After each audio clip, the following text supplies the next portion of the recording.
Hello दोस्तों, मैं नौल Kumar नौल GS classes में आपका स्वागत करता हूं। तो बहुत दिनों के बाद हम एक नया वीडियो के साथ उपस्थित हुए हैं। मध्यकालीन भारत का इतिहास हम लोग पढ़ रहे थे।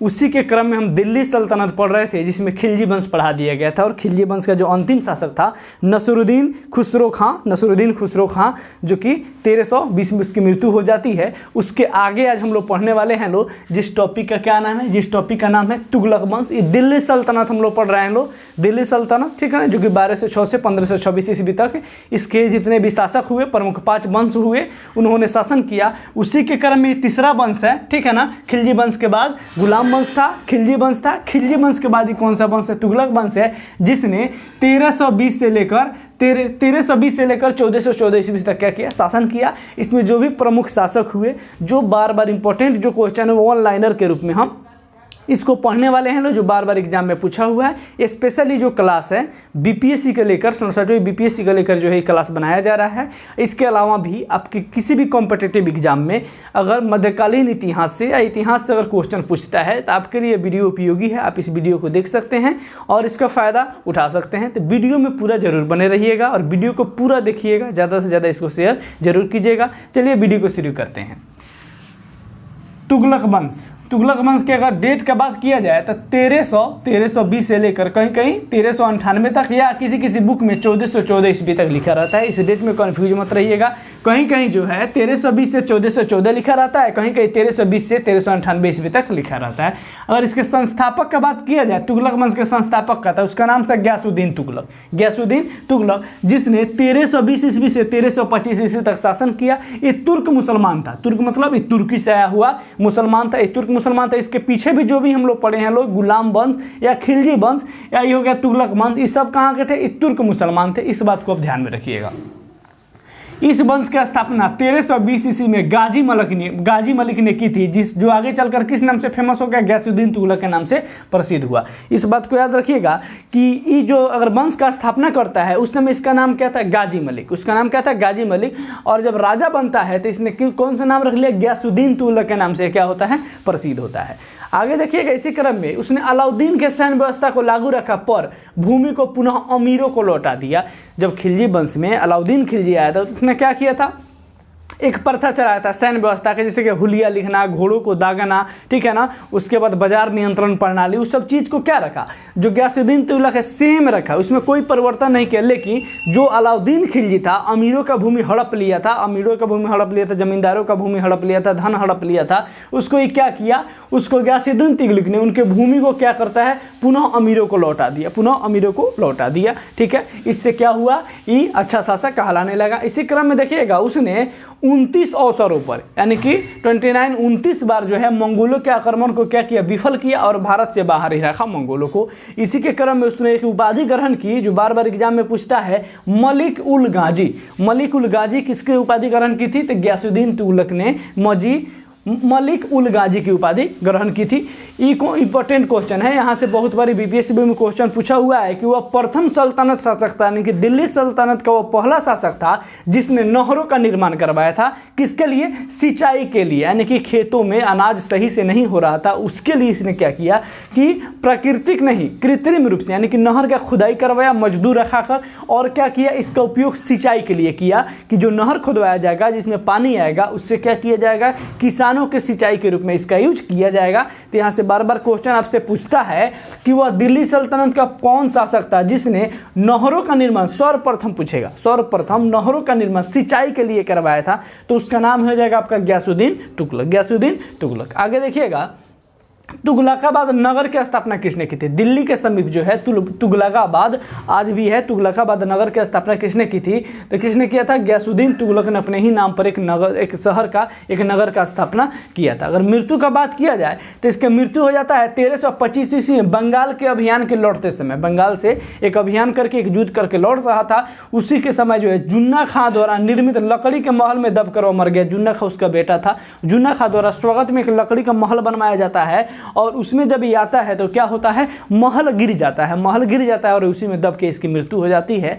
तो यहाँ से बहुत विवाद है कि बहुत इतिहासकार का मानना है कि इसके मृत्यु के प्लानिंग के लिए ही इस महल को बनवाया गया था और कमजोर बनवाया गया था कि जब इस महल में प्रवेश करे तो ये महल गिर जाए और इसकी मृत्यु हो जाए। लेकिन बहुत इतिहासकार का मानना है कि प्रकृति घटना था। प्रकृति घटना का मतलब इसके पीछे कोई षड्यंत्र नहीं था, यह खुद महल गिर गया और जो है गयासुद्दीन तुगलक की मृत्यु हो गई। ठीक है, यहाँ से याद इसको रखिएगा लो। अब यही जो जुन्ना खां था, जुन्ना खां, तो वही जुन्ना खां जो है आगे चलकर किस नाम से पुकारा गया इसको, मोहम्मद बिन तुगलक। मोहम्मद बिन तुगलक को ही क्या कहा जाता है, जुन्ना खां कहा जाता है, जो गयासुद्दीन तुगलक का क्या था, वंशज था। इससे शॉर्ट फॉर्म में बाबू MBT कहा जाता है, याद रखिएगा। शॉर्ट फॉर्म से क्या कहा जाता है, MBT। M से मोहम्मद, B से बिन और T से तुगलक, MPT कहा जाता है। इसके शासनकाल का अगर हम बात करें तो 1325 से 1351 ईस्वी तक दिल्ली सल्तनत का शासन रहा।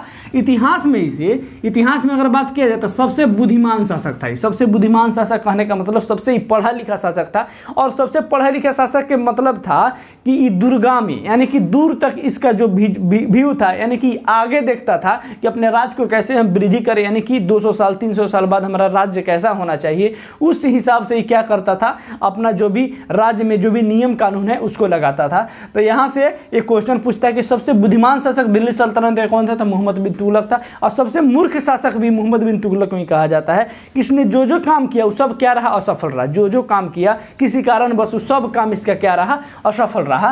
तो यहाँ से याद रखिएगा, पिता की मृत्यु के बाद 1325 ईस्वी में क्या बैठता है, गद्दी पर बैठता है। यह सबसे बुद्धिमान शासक था।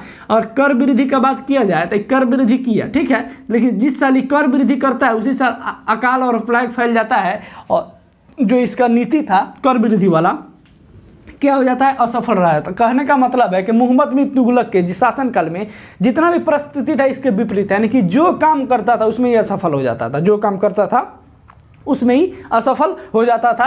ठीक है, आगे देखिएगा, इसने राजधानी परिवर्तन भी किया।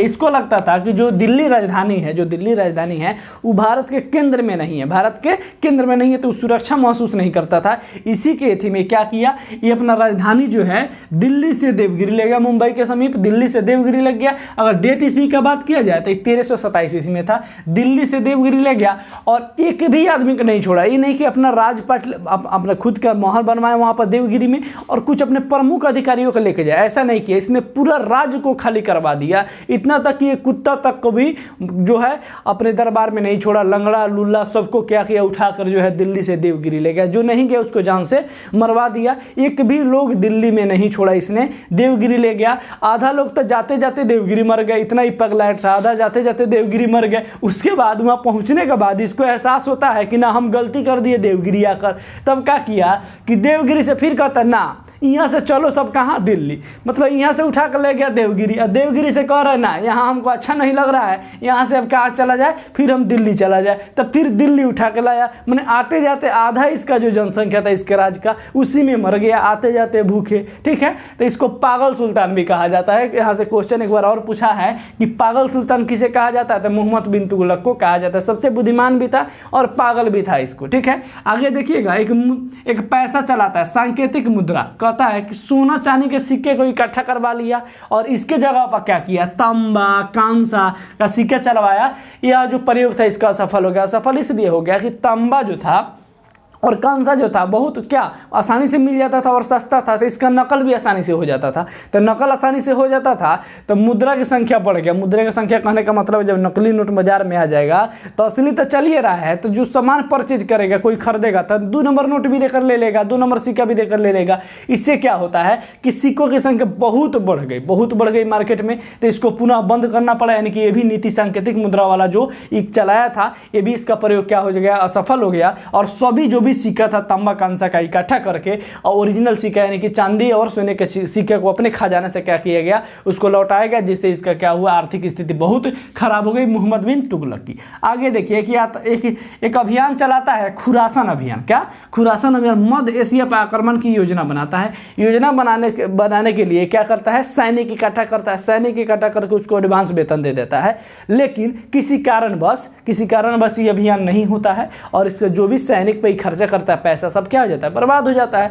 देखिए अभियान चलाना है इसको तो क्या करता है, पहले ही सैनिक बुला लिया और उसको ट्रेनिंग देने लगा और एडवांस पैसा भी दे दिया, सैनिक को वेतन के रूप में एडवांस पैसा भी दे दिया। लेकिन किसी कारणवश क्या होता है कि यह अभियान नहीं होता है, यह अभियान नहीं होता है और नहीं होने के चलते जो भी यह पैसा बर्बाद करता है या खर्चा करता है सैनिकों पर, सब बर्बाद हो जाता है। इससे इसकी स्थिति और बुरी हो जाती है, इसलिए खुरासान अभियान भी इसका क्या हो जाता है, असफल हो जाता है। यहाँ से एक और क्वेश्चन पूछता है, इसने कराची अभियान किया था, कुमाई पहाड़ी पर अभियान किया था, जो कि लगभग बहुत लोग का मानना है कि सफल भी रहा था, लेकिन कुछ इतिहासकार का मानना है सफल नहीं रहा था, जो है कराची अभियान। इसे लोग क्या क्या कहते हैं, इसे लोग पागल भी कहते हैं, रक्त पिपासु या स्वप्नशील भी इसे कहा जाता है। यहाँ से क्वेश्चन पूछता है कि पागल सुल्तान किसे कहा जाता है, मोहम्मद बिन तुगलक को। रक्त पिपासु किसे कहा जाता है, मोहम्मद बिन तुगलक को।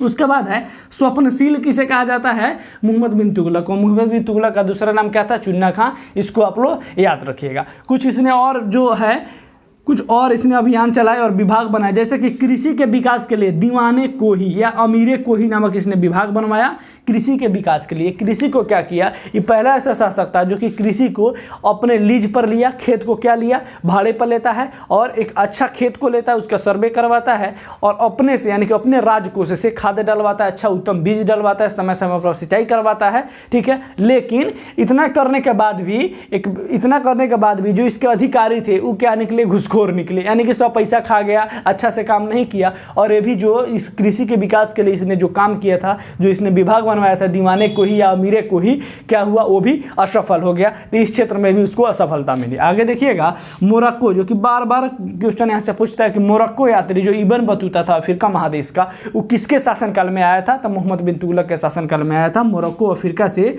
जिसका नाम क्या था, इब्न बतूता था। मोरक्को यात्री इब्न बतूता जो है 1333 से 1337 ईस्वी के शासनकाल में जो भारत आता है, उस समय शासक किसका था, मोहम्मद बिन तुगलक का था, ठीक है ना। यहाँ से क्वेश्चन पूछता है और इसने क्या किया, जब आया तो इसकी यात्रा विवरण जो है, जो कि मोहम्मद बिन तुगलक के शासनकाल से संबंधित है, उसने एक किताब लिखा था जिसका नाम था रहेला नामक पुस्तक में जो है इसने क्या लिखा था, अपना यात्रा वृत्तांत लिखा था। यहाँ से क्वेश्चन पूछता है, मोहम्मद बिन तुगलक था, इसको काजी के रूप में नियुक्त किया, किसको, इब्न बतूता को दिल्ली का काजी बना देता है तथा इसे चीन भेजा गया। इसे क्या भेजा गया, दूत के रूप में। इसे दूत के रूप में कहाँ भेजा गया, इसे दूत के रूप में चीन भेजता है। कौन, मोहम्मद बिन तुगलक। मोहम्मद बिन तुगलक, याद रखिएगा कि मोरक्को यात्री जो अफ्रीका महादेश से आया था, जिसका नाम क्या था, इब्न बतूता, मोहम्मद बिन तुगलक के शासनकाल में आता है और उसने एक पुस्तक लिखा था जिसका नाम था रहेला, जिसने मोहम्मद बिन तुगलक के संबंधित और यात्रा वृत्तांत, जो कि इब्न बतूता को कौन कौन से कठिनाइयों का सामना करना पड़ता, क्या क्या उसने दिल्ली सल्तनत काल में देखा, उसको उसमें लिखा, ठीक है ना। और जब ये आता है तो सुल्तान जो था मोहम्मद बिन तुगलक से दिल्ली का काजी बना देता है इब्न बतूता को और चीन भेजता है, अपना दूत बनाकर कहाँ भेजता है, चीन भेजता है, ठीक है। यहाँ से देखिए एक क्वेश्चन और पूछता है कि दक्षिण भारत में विजयनगर साम्राज्य और बहमनी साम्राज्य की स्थापना, हम लोग आगे पढ़ेंगे लोग, ये जो है किसके समय में हुआ था, ये जो उदय हुआ था मोहम्मद बिन तुगलक MBT के समय में विजयनगर साम्राज्य और बहमनी साम्राज्य की स्थापना हुई थी। विजयनगर साम्राज्य में हिंदू राजाओं का शासनकाल था और जो बहमनी साम्राज्य था मुस्लिम राजाओं का शासनकाल था। उसके बाद जो है एक और क्वेश्चन यहाँ से पूछता है कि अंततः लोगों को उससे मुक्ति मिली और उससे लोगों को, यह बात किसने कहा था, बदायूनी ने लिखा था कि अंततः लोगों को उससे मुक्ति मिली और उससे लोगों को मुक्ति मिली। यानी कि कहने का मतलब है कि लोग इससे तब परेशान हो ही गए थे, नया नया नीति चलाता था, नया नया कानून चल रहा था, इसके चलते इससे लोग परेशान थे और यह लोग से परेशान हो गया था। यह बात किसने लिखा है, बदायूनी ने लिखा है। अंततः इसकी मृत्यु जो है 20 मार्च 1351 ईस्वी को थट्टा के निकट गुडाल में हो जाती है। इसकी मृत्यु जो है 20 मार्च 1351 ईस्वी को थट्टा के निकट गोडाल में हो जाती है, ठीक है। ये जो था आपका गयासुद्दीन तुगलक और मोहम्मद बिन तुगलक। इसी क्रम में जो है एक और शासक आते हैं, उसके बारे में हम लोग पढ़ेंगे लोग, जिसका नाम था फिरोज शाह तुगलक। नेक्स्ट स्लाइड में है, उसको हम लोग देखते हैं लोग। चलिए वो आगे देखते हैं हम लोग मोहम्मद बिन तुगलक के आगे। मोहम्मद बिन तुगलक के बाद जो है उसका चचेरा भाई जो था, जिसका नाम था फिरोज शाह तुगलक, जिसने 1351 से 1388 ईस्वी तक शासन किया। इस जो कौन था, ये मोहम्मद बिन तुगलक का क्या था, चचेरा भाई था। इसके क्रम में कुछ इंपॉर्टेंट पॉइंट है, उसको देखा जाए। जैसे कि 1351 में इसका राज्याभिषेक जो पहले थट्टा में होता है और बाद में कहाँ होता है बाबू, दिल्ली में होता है। यह MBT यानी कि मोहम्मद बिन तुगलक का क्या था, चचेरा भाई था, जो फिरोज शाह तुगलक था। फिरोज शाह तुगलक का पहले जो शासक जो राज्याभिषेक होता है थट्टा में होता है, बाद में कहाँ होता है, दिल्ली में होता है। किसका भाई था, ये मोहम्मद बिन तुगलक का चचेरा भाई था। इसने इस्लामिक राज्य की स्थापना की और पूरी तरह अपने राज्यों के उलेमा वर्ग, यानी कि मुसलमान जो गुरु होते हैं उसे उलेमा वर्ग कहा जाता है। मुसलमानों के सर्वोच्च गुरु जमहूरी को क्या कहा जाता है, उलेमा वर्ग कहा जाता है, उसके प्रभाव में इसका शासनकाल था, यानी कि इस्लामिक रूप से इसने फिर शासनकाल करना शुरू कर दिया। वहीं अलाउद्दीन खिलजी जो था इस्लाम धर्म को इस्लामिक धर्म से यानी कि इस्लामिक रूप से उलेमा वर्ग के हिसाब से शासनकाल नहीं करता था, लेकिन जब फिरोज शाह तुगलक आया उसने क्या किया, इसने इस्लामिक राज्य की स्थापना की और पूरी तरह से उसने अपने राज्य को उलेमा वर्ग के प्रभाव में क्या किया, समर्पित कर दिया। उसके बाद देखिएगा उसने हिंदुओं को क्या क्या जिम्मी कहा तथा ब्राह्मणों पर जजिया कर लगाया था। यहाँ से एक इंपॉर्टेंट क्वेश्चन पूछता है कि ब्राह्मणों पर सर्वप्रथम जजिया कर किसने लगाया था, ब्राह्मणों पर सर्वप्रथम जजिया कर ब्राह्मणों पर किसने लगाया था, तो फिरोज शाह तुगलक ने लगाया था। ये क्वेश्चन पूछा हुआ है, यूपी पीसीएस में पूछा हुआ है, बीपीएससी में भी पूछ सकता है या कोई भी एग्जाम उसमें पूछ सकता है। याद रखिएगा कि ब्राह्मणों पर सर्वप्रथम जजिया कर किसने लगाया था, फिरोज शाह तुगलक ने लगाया था। वह हिंदुओं क्या कहता था, वो जिम्मी कहता था। आगे देखिएगा फिरोज शाह को उसके निर्माण एवं लोक कल्याणी कार्य के लिए क्या कहा जाता है, कल्याणकारी शासक कहा जाता है। यानी कि पूछा जाए कि दिल्ली सल्तनत का या मध्यकालीन भारत का मध्यकालीन इतिहास का कल्याणकारी शासक किसे कहा जाता है, तो फिरोज शाह तुगलक को कहा जाता है। आगे देखिएगा फिरोज शाह तुगलक के निर्माण और कल्याणकारी कार्य के बात किया जाए तो जो इसके मोहम्मद बिन तुगलक के समय यानी कि 24 जो कर था उसको समाप्त करके 4 कर लगाया, जिसमें प्रमुख कर कौन सा था, एक था खम्स यानी कि युद्ध में लूटा गया माल, जो कि डाकुओं द्वारा युद्ध में लूटा जाता था धन, उसको क्या कहा जाता था, खम्स कहा जाता था। ठीक है, उसने लगाया। उसके बाद दूसरा जो है खराज, जो कि लगान के रूप में वसूलता था। उसके बाद जजिया, ठीक है, जो कि हिंदुओं से क्या करता था, वसूलता था, यानी कि गैर मुसलमानों से हिंदुओं से वसूलता था जजिया। यानी कि जजिया कर जो था हिंदुओं का धार्मिक कर को जजिया कर कहा जाता है, पहले भी हम बता चुके हैं। और एक था जकात, जो कि मुसलमानों से वसूला जाता था, जो कि 2.5% होता था, 2.5% मुसलमानों से जो है वसूला जाता था जकात। और जजिया कर जो है हिंदुओं से। फिर से देख लीजिए, इसने 4 कर जो कौन कौन से लगा, एक का नाम था खम्स, जिससे युद्ध में लूटा गया माल को उससे लेता था अपना भागीदारी। उसके बाद एक था खराज, जो कि लगान के रूप में लेता था।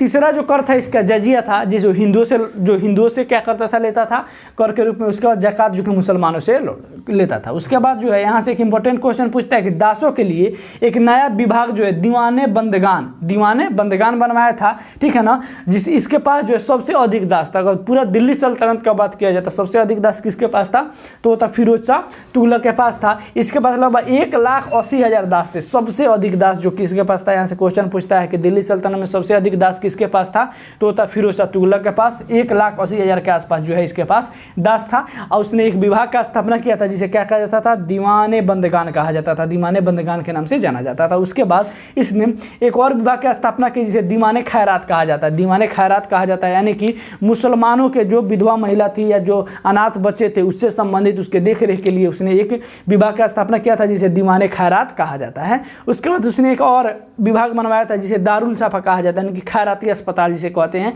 जिसमें फ्री में इलाज कराया जाता था। दारुल सफ़ा जो है खैराती अस्पताल था जिसे फ्री में इलाज किया जाता था। इसे सल्तनत काल का अकबर भी कहा जाता है। सल्तनत काल का अकबर भी कहा जाता है कि मुगल शासक का सबसे प्रतापी राजा था अकबर। ठीक है ना, उसकी तुलना जो है उससे फिरोज शाह तुगलक की तुलना की जाती है। यहाँ से क्वेश्चन पूछा हुआ कि दिल्ली सल्तनत काल का या मध्यकालीन भारत का अकबर किसे कहा जाता है, तो फिरोज शाह तुगलक को कहा जाता है। या कल्याणकारी शासक किसे कहा जाता है, तो फिरोज शाह तुगलक कहा जाता है। एक और यहाँ से क्वेश्चन याद रखिएगा कि ब्राह्मणों पर सर्वप्रथम जजिया कर किसने लगाया था, तो फिरोज शाह तुगलक ने ही लगाया था। इसी क्रम में आगे देखिएगा इसने 300 नए नगरों की स्थापना करवाई, जिसमें हिसार, फिरोजाबाद, फतेहाबाद, जौनपुर और फिरोजपुर नामक जो है प्रमुख स्थान से। ठीक है, आगे देखिएगा उसने हक ए सब्र नामक एक सिंचाई कर लगवाया था, जो कि उपज का 1/10 था। जो कि उपज होता था, जो कि अनाज होता था उसका 1/10 था। उसने हक ए सब्र याद रखिएगा, हक ए सब्र नामक जो है सिंचाई कर लगवाया था, जो कि 1/10 इसके जो है उपज का होता था। उसके बाद इसने 1200 नए फलों के बागान लगवाए।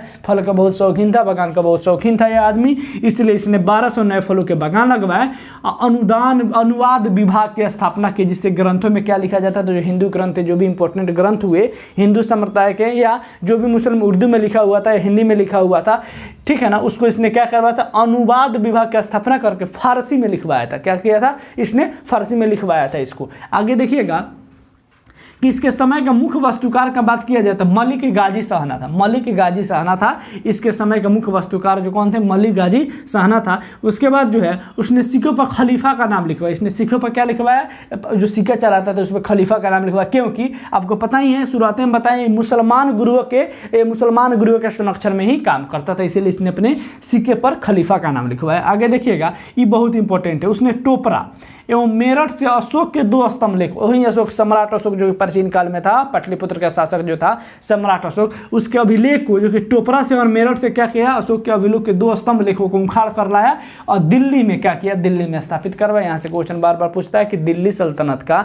या मध्यकालीन भारत का वह कौन शासक था जो कि अशोक के अभिलेख को उखाड़ कर कहाँ स्थापित किया था, दिल्ली में स्थापित करवाया था। तो था फिरोज शाह तुगलक। वो अभिलेख कहाँ से लाया था, एक था टोपरा और एक था मेरठ, यहाँ से लाया था। उसके बाद फिरोज शाह की आत्मकथा का अगर बात किया जाए उसका नाम है फतुहात ए फिरोज शाही। बहुत बार पूछा हुआ है कि फिरोज शाह की आत्मकथा का क्या नाम है, फतुहात ए फिरोज शाही। उसके बाद बरनी की कुछ महत्वपूर्ण रचनाएं हैं जिसे तारीख फिरोज शाही और फतवा ए जहांगीरी। फतवा ए जहांगीरी जो है ये बरनी की प्रमुख रचना है। इसकी मृत्यु का बात किया जाए तो इसकी मृत्यु जो होता है 1388 ईस्वी में हो जाता है और यहाँ से जो है फिरोज शाह तुगलक समाप्त होते हैं। उसके बाद जो अगला शासक था जो कि अंतिम शासक था तुगलक वंश का, उसका नाम था नसरुद्दीन महमूद तुगलक, जो कि 1394 से 1412 ईस्वी तक क्या किया, शासन किया। ये अंतिम शासक था। ठीक है, इसी के समय में यहाँ से क्वेश्चन पूछता है कि तैमूर लॉन्ग किसके शासनकाल में भारत में आया था, नसरुद्दीन महमूद तुगलक के समय में जो है 1398 ईस्वी में जो है तैमूर लॉन्ग जो कि बाबर के क्या था, पूर्वज था। बाबर का पूर्वज था मुगल शासक काल के, जो बाबर का स्थापना जो मुगल वंश का स्थापना बाबर करता है उसी का ही क्या था, पूर्वज था तैमूर लॉन्ग। ठीक है ना, इसी के शासनकाल में यह आया था। इसके शासनकाल जो है किसका शासनकाल, नसरुद्दीन महमूद तुगलक का जो शासनकाल था दिल्ली से पालन तक ही रह गया, यानी कि बहुत सीमित जगहों में ही इसने शासन किया। तैमूर लॉन्ग जो है लौटते समय क्या करता है, खिज्ज खां जो कि इसका सेनापति था क्या करता है, लाहौर में छोड़कर यहाँ से चला जाता है। और जब ये आया था यहाँ पर नसरुद्दीन मोहम्मद तुगलक क्या हुआ था, दिल्ली छोड़कर यहाँ से भाग गया था। किसके डर से, तैमूर लॉन्ग के डर से। ठीक है ना, तो तैमूर लॉन्ग जो लौटता है भारत से जाता है दिल्ली से, तो खिज्ज खां को क्या करता है, लाहौर में छोड़ देता है। जो वहीं आगे चलकर क्या करता है, सैयद वंश की स्थापना करता है। और यहीं खिज्ज का जो है 14 से 14 ईस्वी में क्या करता है, नसरुद्दीन महमूद तुगलक की मृत्यु कर देता है। और वहीं जो खिज्ज खां है वहीं आगे चलकर सैयद वंश, जो कि इसके बाद तुगलक वंश के बाद जो सैयद वंश आता है उसको हम लोग पढ़ेंगे, जिसकी स्थापना किसने किया था, जिसकी स्थापना जो है खिज्ज खां ने किया था। तो ये था बाबू तुगलक वंश से संबंधित जो भी इंपॉर्टेंट क्वेश्चन बन सकता था आपके एग्जाम में, वन लाइनर के रूप में हम इसको बता दिए हैं। अगर वीडियो आपको अच्छा लगा हो, हमारा प्रयास अच्छा लगा हो तो चैनल को सब्सक्राइब जरूर कर लीजिएगा, बेल आइकन को ऑन कर लीजिएगा, ज़्यादा से ज़्यादा शेयर कीजिएगा और कमेंट सेक्शन में बाबू जरूर बताइएगा कि वीडियो में क्या अच्छा लगा क्या बुरा लगा। ठीक है ना, अपना फीडबैक जरूर दीजिएगा। ठीक है, मिलते हैं नेक्स्ट वीडियो में, तब तक के लिए जय हिंद।